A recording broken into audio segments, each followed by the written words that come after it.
Every rider has their limits. Sure, we can handle potholes, a bit of rain, even the occasional dumb question. But there's a whole list of things that boil our oil. And if these things don't bug you, you probably haven't been riding long enough. Because real riders know it's not just the crashes or close calls that get under your skin. It's the daily grind, the tiny insults, the red tape, the clueless comments, and the constant stream of nonsense we have to put up with just to enjoy two wheels. So, here it is. A list of things that piss off every biker. Not the obvious stuff, not the surface level fluff. The real stuff. The kind of crap that makes you clench your jaw inside your helmet and mutter through your visor. Let's get into it. Number 1. Insurance that treats you like a car. Nothing says this system is broken like calling up for a motorcycle insurance quote and hearing a number that makes you double check if they think you're covering a Ferrari. Because for some reason, insurance companies act like motorcycles are gold-plated missiles instead of two-wheeled tools. Here's the part that really pisses off riders. You can have a 300cc commuter bike worth $2,500 and they'll quote you $1,200 a year because, well, it's dangerous. Meanwhile, your neighbor pays less to insure his 5,000-pound SUV with blind spots the size of Nebraska. It gets worse if you're under 25, if you live in a city, or if the bike has even a whiff of performance in the brochure. Oh, that's a sport model? Yeah, that'll be extra. Extra for what? Because the fairings are red? And don't even think about customizing anything. Some insurers will void your coverage if they find out you changed your exhaust or swapped a mirror. Yet somehow, lifted trucks with illegal tint and bull bars get full coverage without a second look. It's not just expensive, it's insulting. Riders aren't looking for handouts. We just want insurance that actually understands what we ride and how we ride it. Instead, we get treated like reckless 17-year-olds with a death wish, even if we've been riding for 20 years without a claim. If that doesn't piss you off, you're either incredibly lucky or you haven't gotten your first renewal letter yet. Number 2. It's never been dropped. Sure, buddy. There's a certain kind of rage that builds when you go to check out a used bike and the seller greets you with those 4 magic words. It's never been dropped. Oh, really? Then what's that rash on the bar end? That scuffed clutch lever? That slightly misaligned fairing? Just character? Every real rider knows every bike has been dropped. It might not have been at 70 miles an hour, but at some point, in a driveway, a parking lot, a gas station, a U-turn gone wrong, gravity has won. And that's okay. It's part of owning a motorcycle. What's not okay is pretending like it never happened. Like your showroom clean 8-year-old bike with faded plastics and mismatched turn signals somehow magically avoided all contact with the earth. Spare us. It's not even the drop that's the problem. It's the lie. Because when a seller says, never dropped, what they're really saying is, I either don't know what I'm talking about, or I think you don't. Either way, it's a red flag waving faster than a MotoGP marshal in a thunderstorm.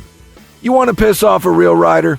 Try and sell him a bike with a crooked bar, a bench shifter, and a mystery dent on the tank, and then say, she's mint.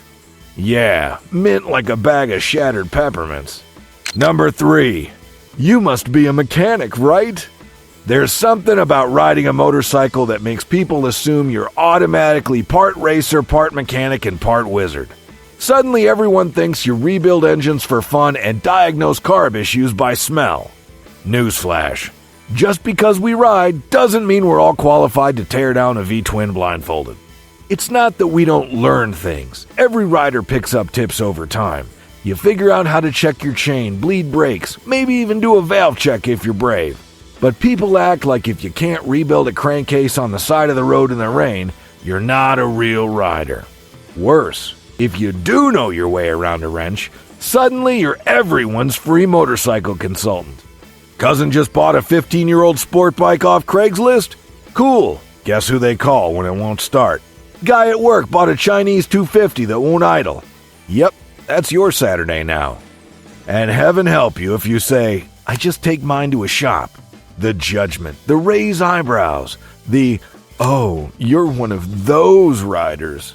What? The kind who rides instead of wrenching all weekend? Yes, that kind.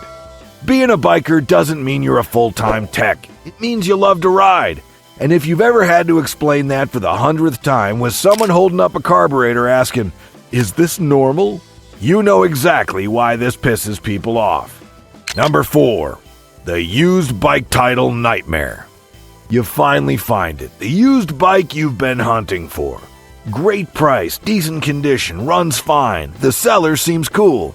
You shake hands, fork over the cash, and then you ask the golden question. Got the title? And suddenly, everything falls apart. Oh, well, it's not in my name, but it's signed. Or, I bought it from a friend and we never got around to registering it. Or the classic, it's got a clean title somewhere. And just like that, your great deal becomes a bureaucratic hostage situation. You call the DMV, only to find out the bike's been registered in 3 different states, the VIN has a typo, and the title is branded as rebuilt, even though the seller swore it was all original. You get passed from one department to another while holding a stack of paperwork that means absolutely nothing without one missing form signed in 2007 by a guy who moved to Guam. It's rage-inducing. Because bikes already get enough red tape from the system. Emissions nonsense, noise regulations, insurance loopholes. And now, you gotta play detective just to legally own the thing you paid for. Real riders know the pain. One missing signature can mean weeks of DMV purgatory. And no, you can't just register it online. So yeah, next time someone says, title in hand, and you hear hesitation, walk away. Because nothing pisses off a rider faster than a title that turns into a scavenger hunt. Number 5. Dealership fees that magically appear. So you find the bike. It's shiny, it's new. It's sitting there on the showroom floor with a big red tag that says $7,999. You run the numbers in your head. You can swing it. You're excited. Then you sit down with the sales guy, and the price suddenly becomes $10,300. What happened? Dealer prep fee, documentation fee, freight fee, setup fee, assembly fee, paper pushing fee. Suddenly you're not buying a motorcycle, you're funding the dealership's vacation fund one line item at a time. And the worst part? They act like it's completely normal. Oh, all dealers charge these. No, they don't. And even if they did, that doesn't make it okay. You don't get to slap $2,000 in extra charges on a mid-range bike and call it industry standard. They'll tell you, this is what it takes to get it road ready, as if the bike didn't leave the factory 98% assembled and sitting in the back for a week. You're paying someone $400 to take off the crate and twist the mirrors. It's a scam with a smile. Real riders know the game, and we're tired of it. Because nothing kills the stoke of buying a new ride faster than feeling like you just got pickpocketed in broad daylight. And when you say, that's too much, and they reply, well, someone else will pay it, that's when you know exactly where to tell them to shove their dock fee. Number 6. You paid that much for a motorcycle? There's something uniquely irritating about telling someone what your bike cost and watching their face go from curiosity to pure unsolicited judgment. You say, it was about $10,000, and immediately it's, you could have bought a car for that. Yeah, Greg, and I could have bought a canoe too, but I'm not trying to row to work in the rain. It's always people who know nothing about motorcycles who feel the need to chime in with financial wisdom. They compare your two-wheeled machine, which gives you freedom, adrenaline, and escape from the chaos, to a Toyota Corolla with a sticky cup holder and 180,000 miles. Then come the lectures. You know it's not practical, right? You can't even carry groceries. It's dangerous. Oh, thank you for the revelation. I've been riding for years, but somehow missed the part where it only has 2 wheels. Even worse, when they try to argue the price itself. You got ripped off. My cousin bought a Harley for $3,000. Cool. And I've seen a Harley for $800 on Craigslist with no title and moss growing on the seat. Doesn't mean I want it. Real riders buy motorcycles because they love motorcycles. not because it fits someone else's spreadsheet. And if you've ever had to justify the price of your passion to someone who thinks a good deal is whatever's rustling behind their uncle's shed, you already know how annoying this is. Number 7. Constant tire pressure paranoia. Here's something they never warn you about. Once you had a tire go soft mid-ride, you'll spend the rest of your riding life doubting your tires, even when they're fine. It starts innocent. You're leaning into a turn and the bike feels just a little off. Is it the wind, the road, or is your front tire 2 psi low and waiting to ruin your day?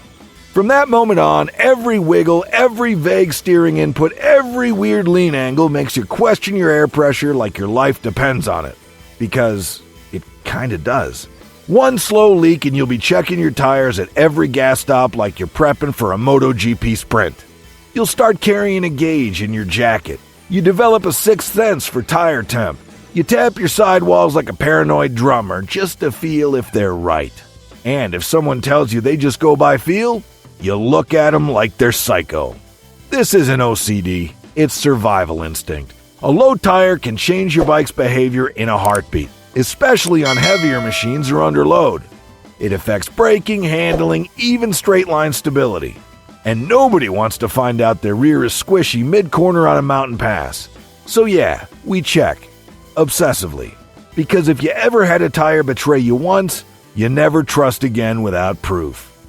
Number 8. The seized bolt that destroys your day. You set out to do something simple. Maybe swap your levers, adjust your rear sets, or clean your chain guard. Should be a quick 15-minute job, right? But then you meet the bolt. It looks innocent. It might even look clean. But the moment your wrench touches it, you feel it. That dead, unmoving resistance. So you try again. You spray some lube. You give it a little tap. You pull harder. Nothing. That bolt isn't just tight, it's welded to the sole of the bike. And that's when the rage starts building. You try heat. You try leverage. You try talking to it like a hostage negotiator. But the more you fight it, the more it fights back, until the head strips, or worse, snaps off completely. What was supposed to be an easy DIY upgrade turns into a full-blown extraction operation with a drill and extractor kit and several loud swear words. And the worst part? It doesn't just happen on old rust buckets. It happens on pristine garage-kept bikes too, because factory torque settings, they don't mess around. And some bolts get heat cycled into permanent residence like they pay rent. You don't know frustration until you spend an hour trying to remove one frozen fastener that holds on a $20 part. Every rider who's ever turned a wrench knows this pain. One stuck bolt, and your whole day is shot. Number 9. Riders who think rain mode makes them invincible. Modern bikes are loaded with tech. Traction control, ride modes, cornering ABS. It's all great stuff until someone starts riding like a maniac because rain mode will save me. Every experienced rider has seen it. The guy with a fresh license sliding into wet corners with total confidence because his TFT screen says rain. He's got traction control maxed out and he thinks it's a force field. No skill, no restraint, just full throttle and a prayer. Here's the truth. Rider aids are not magic. Rain mode doesn't defy physics. If you grab a fistful of brake on a slick road, you're still going down, just slightly slower. If you lean too far on cold tires, no amount of electronic trickery is going to keep you from kissing the pavement. And let's not even talk about how some people turn off their safety systems because they read on a forum that real riders don't need them. Congrats. Now you're just stupid and unsafe. The worst combo possible. What pisses off real riders isn't the tech. It's the people who think the tech replaces skill. It doesn't. It supplements it. If you don't know how to ride smooth in the wet, all the rain modes in the world won't stop your overconfidence from wrecking a perfectly good bike and probably your collarbone. So by all means, use the tech. Just don't ride like the law's attraction took the day off. Number 10. That one bolt that needs a tool you don't have. You've got the whole afternoon. Tools are all laid out. You're feeling productive. Time to tackle that maintenance job you've been putting off.